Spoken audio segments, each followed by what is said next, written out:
Assalamualaikum warahmatullahi wabarakatuh. Waalaikumsalam warahmatullahi wabarakatuh. Kembali lagi berjumpa bersama kami dalam acara Bincang-Bincang Santai. Kali ini bersama Wakil Rektor 3 Universitas Juanda Kampus Bertauhid, Pak Miftah. Assalamualaikum warahmatullahi wabarakatuh. Waalaikumsalam warahmatullahi wabarakatuh. Alhamdulillah. Karena kita sudah divaksin, 3 kali lagi. 3 kali lagi booster. Dan kasus COVID sudah melandai, maka kita buka masker. Tetapi tetap jaga protokol kesehatan.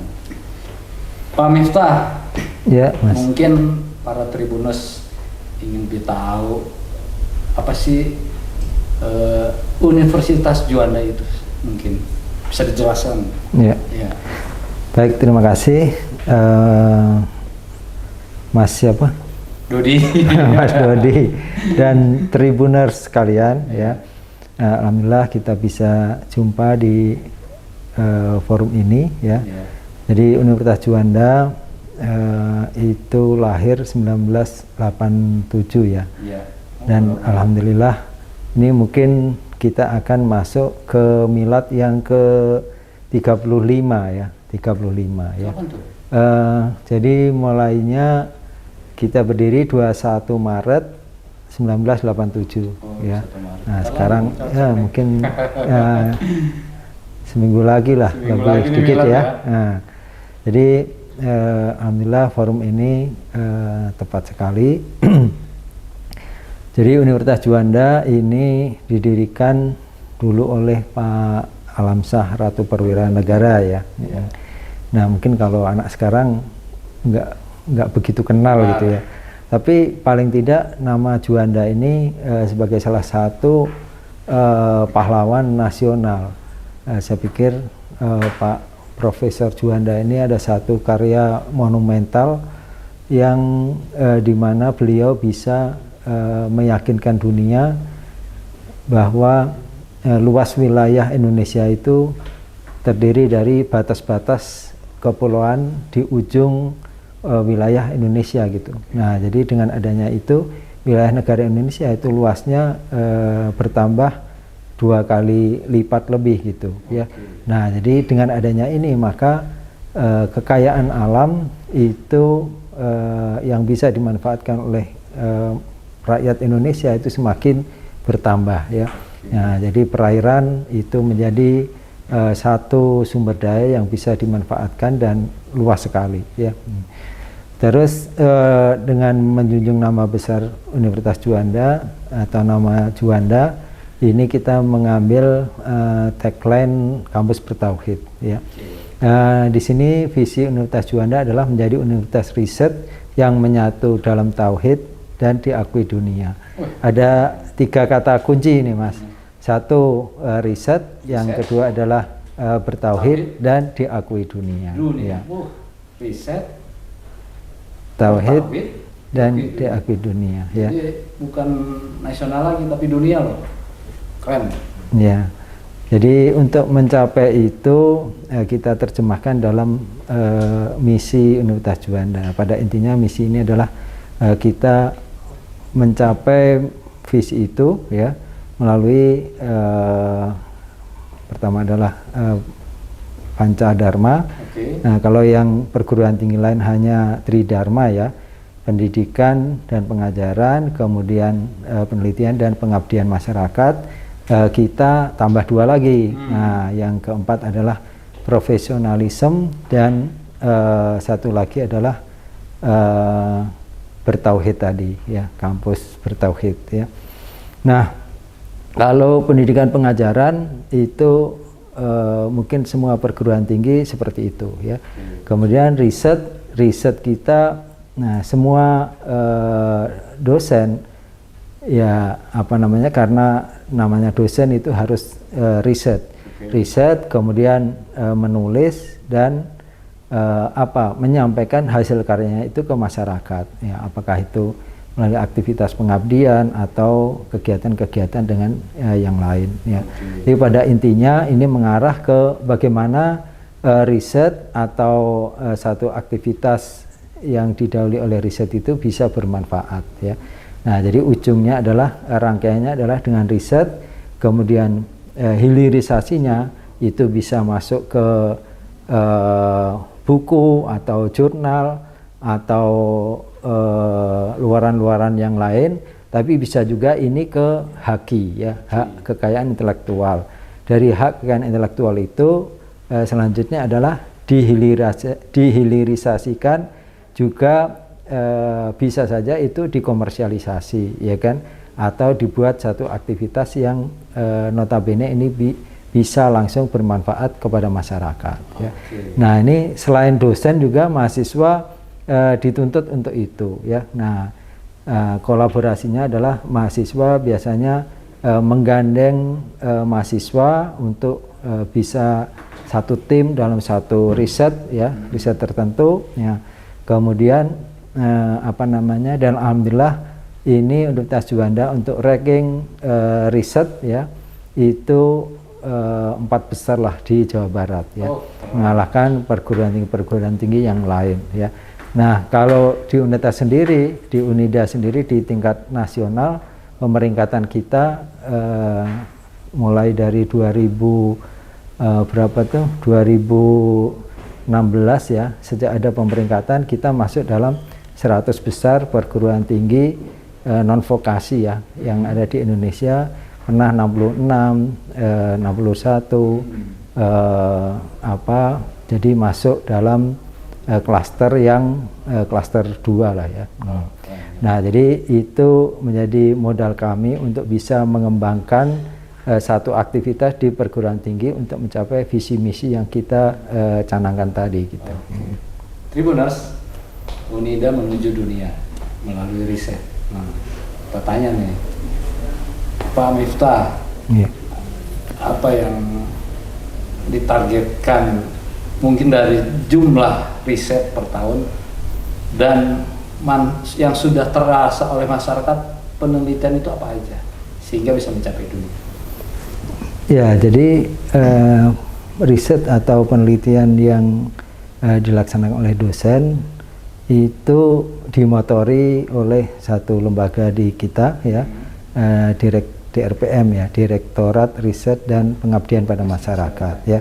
Nah, setiap periode itu dilakukan evaluasi, kemudian dalam setiap tahun ada perencanaan minimalnya satu dosen itu satu judul minimal ya. Nah, kemudian tidak hanya itu, maka laporannya mau tidak mau diwajibkan untuk diunggah di jurnal-jurnal ya. Jurnal internasional itu ditargetkan satu orang ya minimal satu ya kan. Nah, kemudian jurnal yang nasional ya minimal 1 atau 2. Nah, ini dari ketua program studi itu yang mengontrol semuanya itu gitu ya. Nah, kemudian kita juga punya jurnal pengabdian pada masyarakat ya, kita sebut Kordun Hasan ya. Jadi setiap aktivitas dari pengabdian pada masyarakat, dosen-dosen termasuk juga yang melibatkan mahasiswa itu disampaikan atau dipublikasi melalui jurnal yang ada di kita sendiri maupun yang dari luar ya. Bahkan mungkin ada salah satu profesor kami itu yang tercatat dalam 2% ya peneliti dunia yang diakui karena ilmunya itu dimanfaatkan oleh masyarakat dan berdampak besar terhadap dunia. Ada namanya Profesor Ali Fulazaki ya. Beliau saintis, backgroundnya adalah ilmu lingkungan ya, yang mungkin khususnya di dunia air ya, perairan dan air pada umumnya. Nah, ini riset-risetnya memang menjadi mendunia dan menjadi rujukan-rujukan dari ilmuwan-ilmuwan yang lain gitu. Kira-kira yang dirasakan masyarakat tentang penelitian air itu? Nah, dari tentang air bersih, yang mencari air bersih mudah atau gimana, pengelolaan air bersih atau gimana? Nah, jadi air ini kan sesuatu yang sifatnya untuk kepentingan umum ya. Nah, jadi itu riset-risetnya salah satunya adalah bagaimana membuat satu daerah aliran sungai agar kualitasnya itu bisa layak dipakai atau dimanfaatkan oleh masyarakat ya. Nah, jadi kerjasama dengan lembaga-lembaga donor ini membuat si riset dan mengelola aktivitas riset itu sehingga bisa dimanfaatkan oleh masyarakat ya. Nah, termasuk bagaimana beliau ini mentreatment air yang tadinya tidak layak kemudian bisa layak untuk dimanfaatkan secara sehat dan bisa ya inilah kualitasnya yang sesuai dengan kesehatan dan peraturan kementerian yang berlaku. Jadi air-air yang kayak di Jakarta tuh yang hitam-hitam tuh bisa diolah tuh sama profesor tuh ya? Ya, dari keilmuannya itu insya Allah bisa dibuat satu kegiatan yang bisa meningkatkan daya manfaat dari air tersebut gitu. Oh, keren tuh. Tribuners, jadi kita Indonesia nggak perlu jauh-jauh mencari ahli asing ya. Untuk menjernihkan air yang sudah hitam, yang sudah berbau menjadi layak minum ada di Universitas Juanda. Benar ya? Iya, betul Pak. Nah. Jadi nggak usah jauh-jauh, yang deket-deket aja. Tribuners, sekarang ini Universitas Juanda sedang membuka pendaftaran, gitu ya Pak? Iya, betul. Mungkin bisa dikasih guidance caranya dan faktor apa sih yang menjadi favorit di sini? Ya. Nah, jadi kalau saya bilang semua prodi favorit ya. Oh, gitu ya. Nah, ya. Semua prodi favorit. Buktinya apa? Ya banyak peminatnya gitu ya. Nah, jadi kita tingkat keketatan seleksinya itu sekitar 3:1 lah ya. Artinya 3 pendaftar itu 1 yang lolos gitu. Nah, jadi ya karena daya serap kita yang memang ada prosedur yang harus dilalui dan peminatnya cukup banyak gitu ya. Nah, jadi ya kenapa seperti itu? Karena proses pembelajaran kita yang memang ini komunikatif ya kan. Nah, kemudian kedisiplinan dan didukung oleh perangkat dan sistem IT kita yang mendukung dalam proses pembelajaran ya.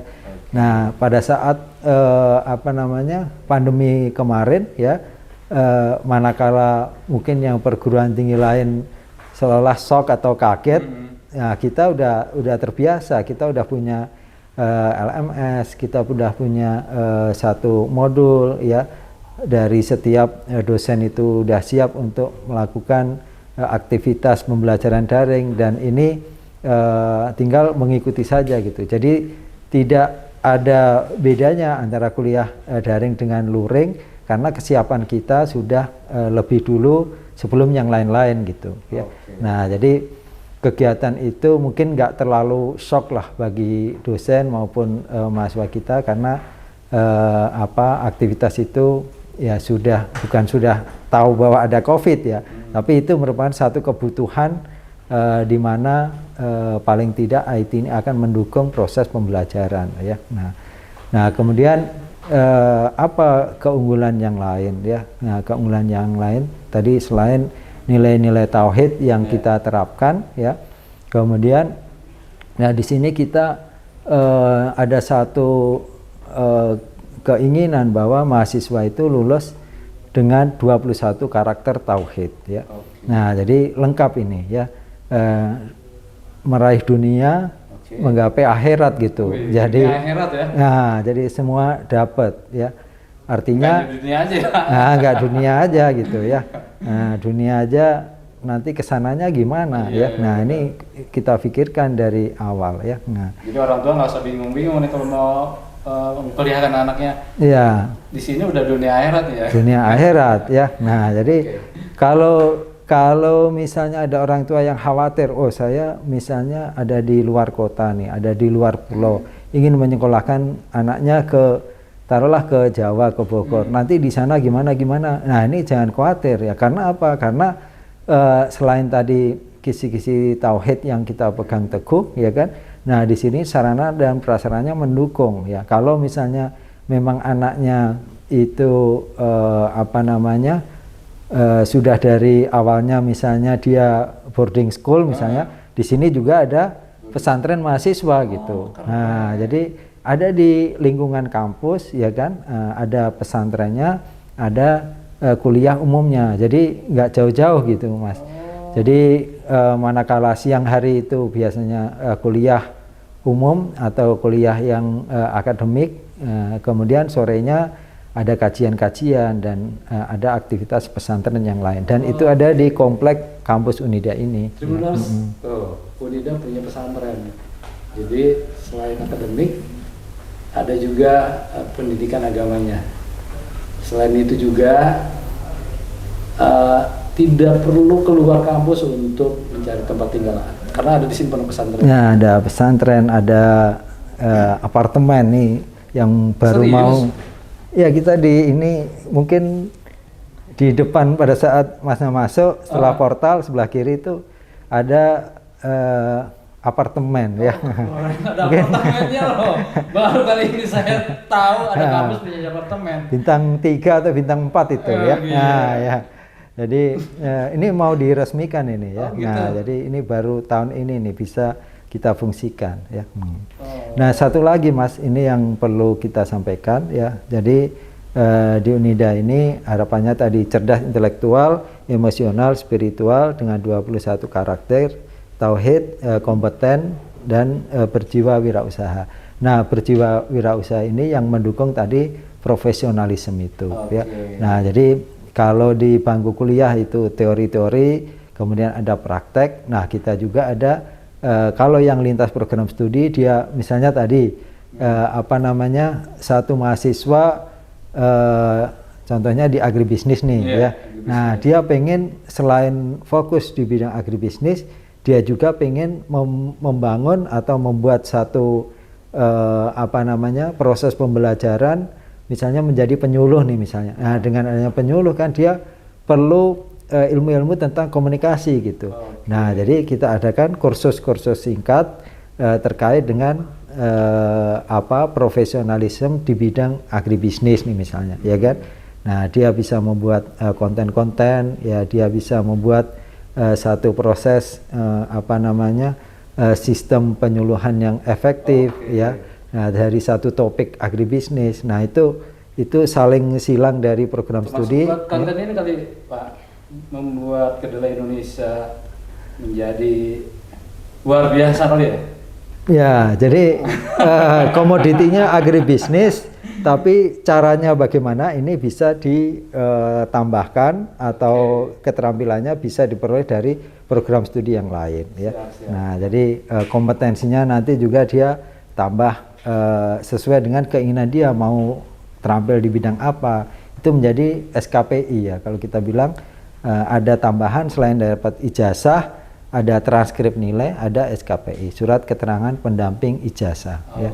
Nah, inilah yang menjadi tambahan nilai tambah, ya. Lulusan terserap oleh dunia kerja. Ya, selain dunia kerja, mungkin bukan fokus utama dia ingin bekerja pada orang lain, tapi mungkin dia mau jadi business owner gitu, ya. Nah, jadi kalau anak sekarang kan mungkin dia lebih mandiri gitu, ya kan. Nah, dia sekarang kan mainnya saham, mainnya ini, ya kan. Nah, kalau dia punya HKI, dia punya temuan, dia punya inovasi, bisa dimanfaatkan oleh masyarakat, dia tinggal menunggu transfer rekening aja dari royaltinya gitu, ya kan. Kerjanya apa? Kerjanya jalan-jalan, ya. Nah, karena apa? Karena tadi penghasilannya dari royalti yang dia buat tadi, ya. Keren. Tribuners, Universitas Juanda memang hebat. Tadi selain disebutkan akan memiliki apartemen, juga akan melahirkan generasi muda yang berakhlak dan berwirausaha, mandiri, ya. Iya.